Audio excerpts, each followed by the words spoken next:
बढ़ते आगे, अलगाववादी नेता आसिया अंद्रासी दोषी करार हुई है। यूएपीए के तहत आसिया अंद्रासी को दोषी करार दिया गया है। आपको बता दें, यूएपीए की धारा 18 और 36 के तहत दोषी करार दी गई है।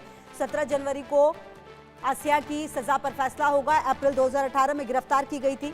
अलगाववादी संगठन दुख्तरान-ए-मिल्लत की प्रमुख है आसिया, और आपको बता दें कि 17 जनवरी को जो सजा है उस पर फैसला होगा।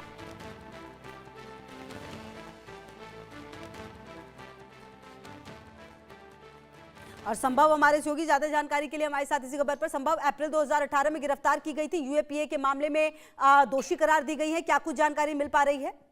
यूएपीए की धारा सेक्शन 18 और सेक्शन 36 के तहत, सेक्शन 36, 38 के तहत जो ये कश्मीरी अलगाववादी आसिया अंद्रवी हैं, इनको एक तरह से दोषी करार दिया गया है। दिल्ली की अदालत ने इन्हें दोषी करार दिया है। और अब कितनी सजा होगी, जिसे क्वांटम ऑफ पनिशमेंट कहा जाता है, उस पर फैसला अब आना है। 17 तारीख को, 17 जनवरी को इस पर फैसला आना है। और आसिया के खिलाफ यूएपीए की कई धाराएं लगाई गई थी। लगभग 5-6 साल ये केस चला दिल्ली की अदालत में, और उसके बाद अब इसे आसिया को दोषी करार दिया गया है। 17 तारीख को इस पर बड़ी अपडेट आनी है दिल्ली की अदालत से। और एक तरह से दुख्तरान-ए-मिल्लत की संस्थापक आसिया को 2018 में गिरफ्तार किया गया था। उसके बाद यूएपीए के चार्जेस लगाए गए थे, और अभी कोर्ट का डिटेल ऑर्डर आना बाकी है। एक बार कोर्ट का डिटेल ऑर्डर आएगा तो उसमें ये पता चलेगा कि किन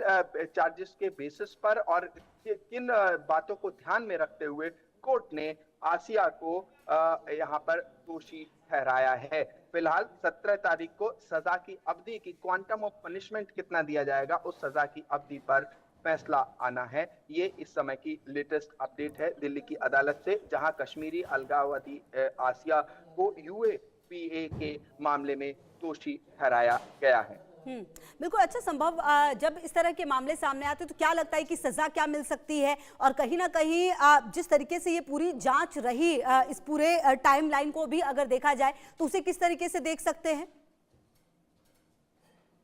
देखिए, अदालत ने यह मान लिया है, अदालत ने माना है कि आसिया आतंकवादी एक तरह से जो गतिविधियां थी उसकी साजिश में शामिल थी। तो यहाँ पर एक तरह से कन्विक्शन हो चुका है। लेकिन आमतौर पे देखा जाता है, जो कन्विक्शन होता है और उसके बाद क्वांटम ऑफ पनिशमेंट जिसे कहा जाता है, क्योंकि ये लीगल टर्म्स हैं और कानून की भाषा में इस तरह से जो क्वांटम ऑफ पनिशमेंट होता है उस पर बाद में कोर्ट फैसला सुनाता है। तो अब यहाँ पर यूएपीए के तहत इस साजिश में शामिल माना गया है, ये कोर्ट ने माना है। और एनआईए जो कि इस मामले की जांच कर रही थी, नेशनल इन्वेस्टिगेशन एजेंसी, उसने आसिया के सहयोगियों के साथ, उसने एनआईए ने कहा था कि आसिया ने कई सहयोगियों के साथ मिलकर भारत के खिलाफ युद्ध छेड़ने जैसी साजिश रची थी। तो ये पूरा मामला था। और आरोप ये भी थे कि नफरत भरे भाषणों के जरिए युवाओं को एक तरह से बरगलाने की कोशिश की गई थी और भड़काने की कोशिश की गई थी। और उसको लेकर एक संगठन है दुख्तरान-ए-मिल्लत को बाद में केंद्र सरकार ने प्रतिबंधित संगठन घोषित किया था, और यूएपीए के तहत ये मामला दर्ज किया गया था। और अब यहाँ पर एक तरह से दोषी करार दे दिया गया है। और दोषी करार होने के बाद जो क्वांटम ऑफ पनिशमेंट है उस पर फैसला आना है, और उस पर फैसला 17 तारीख को आना है। देखिए, यूएपीए अपने आप में एक बहुत कठोर कानून माना जाता है। गैर कानूनी गतिविधियां रोकथाम, ये जो कानून है पूरा